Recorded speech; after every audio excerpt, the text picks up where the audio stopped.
ಓಂ ನಮೋ ನಾರಾಯಣಾಯ. ಓಂ ಶ್ರೀ ಗಣೇಶಾಯ ನಮಃ. ಸರ್ವರಿಗೂ ಸುಸ್ವಾಗತ. ಪ್ರತಿಯೊಬ್ಬ ಯುವಕರಿಗೂ ಸಹ ತಾನು ಪ್ರೇಮ ವಿವಾಹವಾಗಬೇಕೆಂಬ ಬಯಕೆ ಸಾಮಾನ್ಯವಾಗಿಯೇ ಇರುತ್ತೆ. ಆದರೆ ತಮ್ಮ ಜೀವನದಲ್ಲಿ ಪ್ರೇಮ ಪ್ರಸಂಗ ಅನ್ನೋದು ಇದೆಯಾ, ಇದ್ದರೂ ಸಹ ಅದು ಮದುವೆವರೆಗೂ ಸಹ ಹೋಗುತ್ತಾ ಅನ್ನೋದು ಬಹಳಷ್ಟು ಯುವಕರ ಪ್ರಶ್ನೆಯಾಗಿರುತ್ತೆ. ಆ ಪ್ರಶ್ನೆಗಳಿಗೆ ಜನ್ಮ ಜಾತಕದ ಮುಖಾಂತರ ಯಾವ ರೀತಿಯಾಗಿ ಉತ್ತರಗಳನ್ನು ಪಡೀಬಹುದು ಅನ್ನೋದನ್ನು ಈ ಸಂಚಿಕೆಯಲ್ಲಿ ನಾವು ತಿಳ್ಕೊಳ್ಳೋಣ. ಈ ಪ್ರೇಮ ವಿವಾಹ ಅನ್ನೋದು 2 ಪದಗಳಿಂದ ಕೂಡಿದೆ. ಯಾವುದೇ ಒಬ್ಬ ಜಾತಕನ ಅಥವಾ ಜಾತಕಾಳ ಜನ್ಮಕುಂಡಲಿಯಲ್ಲಿ 12 ಮನೆಗಳಿರುತ್ತೆ. ಆ 12 ಮನೆಗಳ ಪೈಕಿ ಯಾವ ಮನೆಯಲ್ಲಿ ಅಂದರೆ ಯಾವ ರಾಶಿಯಲ್ಲಿ ಲಗ್ನ ಎಂಬುದಾಗಿ ಬರೆದಿರುತ್ತೋ ಅದುವೇ ಆ ಜಾತಕರ ಲಗ್ನ ಭಾವ ಅಥವಾ 1ನೇ ಮನೆ ಆಗುತ್ತೆ. ಹೆಣ್ಣಿನ ಕುಂಡಲಿಯೇ ಆಗಲಿ ಅಥವಾ ಗಂಡಿನ ಕುಂಡಲಿಯೇ ಆಗಲಿ, ಲಗ್ನ ಭಾವದಿಂದ 5ನೇ ಮನೆಯನ್ನು ನಾವು ಪ್ರೇಮ ಭಾವ ಅಂತ ಕರಿತೇವೆ. ಜನ್ಮ ಕುಂಡಲಿಯ 5ನೇ ಭಾವದಿಂದಲೇ ನಾವು ಯಾವುದೇ ಹೆಣ್ಣಿನ ಅಥವಾ ಗಂಡಿನ ಪ್ರೇಮ ಪ್ರಸಂಗವನ್ನು ನಾವು ತಿಳಿತೇವೆ. ಅದೇ ರೀತಿಯಾಗಿ ಜನ್ಮ ಕುಂಡಲಿಯಲ್ಲಿ 7ನೇ ಭಾವ ಅಥವಾ 7ನೇ ಮನೆ ಯಾವುದೇ ಒಬ್ಬ ಜಾತಕನ ಅಥವಾ ಜಾತಕಾಳ ವಿವಾಹದ ವಿಚಾರವನ್ನು ತಿಳಿಸುತ್ತೆ. ಯಾವ ಜನ್ಮ ಕುಂಡಲಿಯಲ್ಲಿ ಈ 5ನೇ ಭಾವ ಹಾಗೂ 7ನೇ ಭಾವದ ಸಂಬಂಧ ಅನ್ನೋದು ಉಂಟಾಗಿರುತ್ತೆಯೋ ಆ ಜನ್ಮ ಕುಂಡಲಿಯಲ್ಲಿ ಪ್ರೇಮ ವಿವಾಹ ಯೋಗ ನಿರ್ಮಾಣವಾಗಿರುತ್ತೆ. 5ನೇ ಭಾವ ಹಾಗೂ 7ನೇ ಭಾವದ ಸಂಬಂಧ ಅಂದರೆ ಏನು? ಇದು ತುಂಬ ರೀತಿಯಲ್ಲಿ ಆಗುತ್ತೆ. ಆ ಸಂಬಂಧಗಳು ಯಾವ್ಯಾವ ರೀತಿಯಲ್ಲಿ ಉಂಟಾಗುತ್ತೆ ಅನ್ನೋದನ್ನು ನೋಡೋಣ.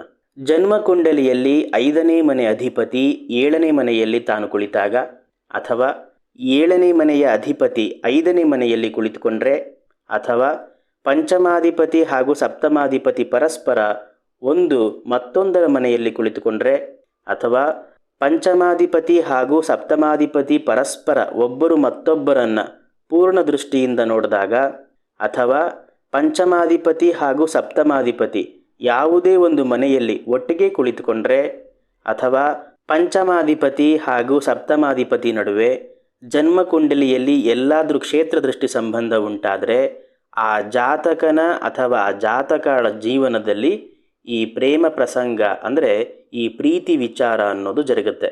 ಈಗ ಯಾವುದೇ ಒಬ್ಬ ಜಾತಕ ಅಥವಾ ಜಾತಕಾಳು ಪ್ರೀತಿ ಅಥವಾ ಪ್ರೇಮ ವಿಚಾರದಲ್ಲಿ ತೊಡಗುತ್ತಾರೆಯೇ ಅನ್ನೋದನ್ನು ಗಮನಿಸಿದ್ವಿ.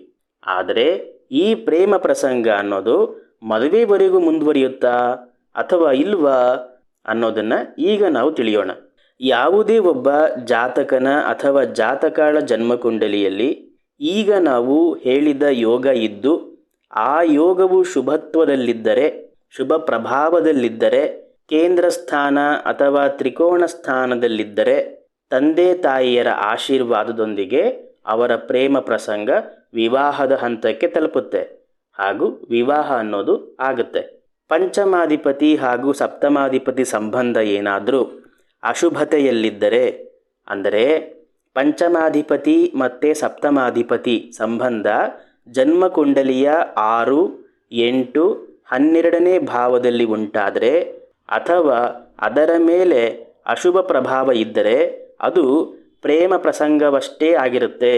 ಅಂದರೆ ಅದು ವಿವಾಹದವರೆಗೂ ಹೋಗೋದಿಲ್ಲ ಅಂತ ಅರ್ಥ. ಒಂದು ವೇಳೆ ಪಂಚಮಾಧಿಪತಿ ಹಾಗೂ ಸಪ್ತಮಾಧಿಪತಿ ಸಂಬಂಧ ಇದೇ 6, 8, 12ನೇ ಭಾವದಲ್ಲಿ ಉಂಟಾಗಿದ್ದು ಆ ಭಾವಗಳ ಮೇಲೆ ಶುಭ ಪ್ರಭಾವ ಇದ್ದರೆ ವಿವಾಹ ಅನ್ನೋದು ಆಗುತ್ತೆ. ಆದರೆ ಕೆಲವು ಸಮಸ್ಯೆಗಳ ಜೊತೆಯಲ್ಲಿ ನಡೆಯುತ್ತೆ. ಇಲ್ಲಿ ಬಹು ಮುಖ್ಯವಾಗಿ ಗಮನಿಸಬೇಕಾದ ಒಂದು ವಿಚಾರವನ್ನು ನಿಮಗೆ ತಿಳಿಸ್ತೇನೆ. ಕೇವಲ ಲಗ್ನ ಕುಂಡಲಿಯನ್ನು ಮಾತ್ರ ಗಮನಿಸಿ ನಾವು ಮದುವೆ ಆಗುತ್ತೆ ಅಥವಾ ಮದುವೆ ಆಗಲ್ಲ ಅನ್ನೋದನ್ನು ತೀರ್ಮಾನ ಮಾಡಲಿಕ್ಕೆ ಬರೋದಿಲ್ಲ. ಜಾತಕದಲ್ಲಿ ಲಗ್ನ ಕುಂಡಲಿಯಲ್ಲಿ ಪ್ರೇಮ ಪ್ರಸಂಗವನ್ನು ನೋಡಿದ ನಂತರ ಅದನ್ನು ಖಾತ್ರಿಪಡಿಸಿಕೊಳ್ಳೋದಕ್ಕೋಸ್ಕರ ಮತ್ತೆ ನಾವು ನವಾಂಶ ಕುಂಡಲಿಯನ್ನು ಅವಶ್ಯವಾಗಿ ನೋಡಬೇಕು. ಈಗ ನಾವು ಕೆಲವು ಉದಾಹರಣೆ ಕುಂಡಲಿಗಳ ಮೂಲಕ ಈ ಪ್ರೇಮ ವಿವಾಹ ಯೋಗವನ್ನು ಯಾವ ರೀತಿಯಾಗಿ ಅನ್ವಯಿಸಿ ನೋಡಬೇಕು ಅನ್ನೋದನ್ನು ತಿಳಿಯೋಣ. ನೀವು ಎಡಭಾಗದಲ್ಲಿ ನೋಡ್ತಾ ಇರುವಂಥದ್ದು ಒಂದು ಸ್ತ್ರೀ ಲಗ್ನ ಕುಂಡಲಿ. ಈ ಲಗ್ನ ಕುಂಡಲಿಯಲ್ಲಿ ವೃಶ್ಚಿಕ ರಾಶಿಯಲ್ಲಿ ಲಗ್ನ ಅಂತ ಬರೆದಿರೋದ್ರಿಂದ ಈ ಲಗ್ನ ಕುಂಡಲಿಯಲ್ಲಿ ವೃಶ್ಚಿಕ ರಾಶಿ ಲಗ್ನ ಭಾವ ಅಥವಾ 1ನೇ ಮನೆ ಆಗಿರುತ್ತೆ. ಪಂಚಮ ಭಾವದ ಅಧಿಪತಿಯಾದ ಗುರುಗ್ರಹವು ಸಪ್ತಮ ಭಾವದಲ್ಲಿ ಕುಳಿತಿದ್ದಾನೆ. ಮತ್ತು ಪಂಚಮಾಧಿಪತಿ ಗುರು ಹಾಗೂ ಸಪ್ತಮಾಧಿಪತಿ ಶುಕ್ರ ಇಬ್ಬರೂ ಸಹ ಒಟ್ಟಿಗೆ ಯುತಿ ಸಂಬಂಧದಲ್ಲಿ ಕುಳಿತಿದ್ದಾರೆ. ಅಲ್ಲದೆ ಸಪ್ತಮ ಭಾವದಲ್ಲಿಯೇ ಕುಳಿತಿದ್ದಾರೆ. ಹಾಗೂ ಈ ಎರಡೂ ಗ್ರಹಗಳು ಕೂಡ ಶುಭ ಗ್ರಹಗಳಾಗಿದೆ. ಇದೇ 7ನೇ ಮನೆಯಲ್ಲಿ 8ನೇ ಮನೆಯ ಹಾಗೂ 11ನೇ ಮನೆಯ ಅಧಿಪತಿಯಾದ ಬುಧನೂ ಕೂಡ ಕುಳಿತಿದ್ದಾನೆ. ಹಾಗೂ ಇದೇ 7ನೇ ಮನೆಯಲ್ಲಿ ಉಂಟಾಗಿರುವ ಪ್ರೇಮ ಪ್ರಸಂಗ ಯೋಗದ ಮೇಲೆ 6ನೇ ಮನೆ ಹಾಗೂ ಲಗ್ನದ ಅಧಿಪತಿಯಾದ ಮಂಗಳನ 4ನೇ ದೃಷ್ಟಿ ಕೂಡ ಇದೆ. ಈ ಮೇಲಿನ ಎಲ್ಲ ಅಂಶಗಳಿಂದ ಅರ್ಥವಾಗೋದು ಏನಂದರೆ, ಪ್ರೇಮ ವಿವಾಹ ಅನ್ನೋದು ಆಗುತ್ತೆ.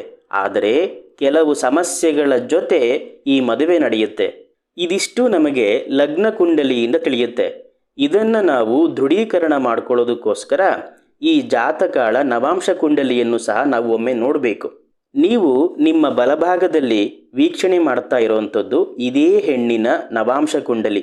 ಈ ನವಾಂಶ ಕುಂಡಲಿಯಲ್ಲಿ ಪ್ರೇಮ ಭಾವದ ಅಧಿಪತಿಯಾದ ಮಂಗಳ 6ನೇ ಮನೆಯಲ್ಲಿ ಕುಳಿತುಕೊಂಡಿದ್ದಾನೆ.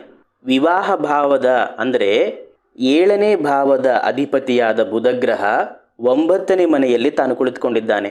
ಮಂಗಳ ತನ್ನ 4ನೇ ದೃಷ್ಟಿಯಿಂದ ಬುಧನನ್ನು ನೋಡ್ತಾ ಇದ್ದಾನೆ. ಅಂದರೆ ಈ ನವಾಂಶ ಕುಂಡಲಿಯಲ್ಲಿ ಪಂಚಮಾಧಿಪತಿ 4ನೇ ದೃಷ್ಟಿಯಿಂದ ಸಪ್ತಮೇಶನ ಜೊತೆ ಸಂಬಂಧವನ್ನು ಹೊಂದಿದ್ದಾನೆ. ಅದೂ ಸಹ ಅಲ್ಲದೆ ಈ ಪಂಚಮಾಧಿಪತಿ ಮಂಗಳ ಶುಕ್ರಗ್ರಹವನ್ನೂ ಸಹ 4ನೇ ದೃಷ್ಟಿಯಿಂದ ತಾನು ನೋಡ್ತಾ ಇದ್ದಾನೆ. ಹಾಗಾಗಿ ಇಲ್ಲಿ ನಮಗೆ ಲಗ್ನ ಕುಂಡಲಿ ಹಾಗೂ ನವಾಂಶ ಕುಂಡಲಿ ಈ ಎರಡೂ ಕುಂಡಲಿಗಳಲ್ಲೂ ಸಹ ಪ್ರೇಮ ವಿವಾಹ ಅನ್ನೋದು ಸ್ಪಷ್ಟವಾಗುತ್ತೆ. ಅಲ್ಲದೆ ಈ ಹೆಣ್ಣಿಗೆ ಪ್ರೇಮ ವಿವಾಹ ಕೂಡ ಈಗಾಗಲೇ ನಡೆದಿದೆ. ನಿಮ್ಮ ಜಾತಕಗಳಲ್ಲಿಯೂ ಸಹ ಇದೇ ರೀತಿಯಾದ ಪ್ರೇಮ ವಿವಾಹ ಯೋಗ ಇದ್ದು ನೀವು ಸಹ ಪ್ರೇಮ ವಿವಾಹವನ್ನು ಮಾಡಿಕೊಂಡಿದ್ದರೆ ನೀವು ನಮ್ಮಲ್ಲಿ ಹಂಚಿಕೊಳ್ಳಬಹುದು. ಸರ್ವರಿಗೂ ಸಹ ಒಳ್ಳೆಯದಾಗಲಿ. ಶ್ರೀಕೃಷ್ಣಾರ್ಪಣಮಸ್ತು.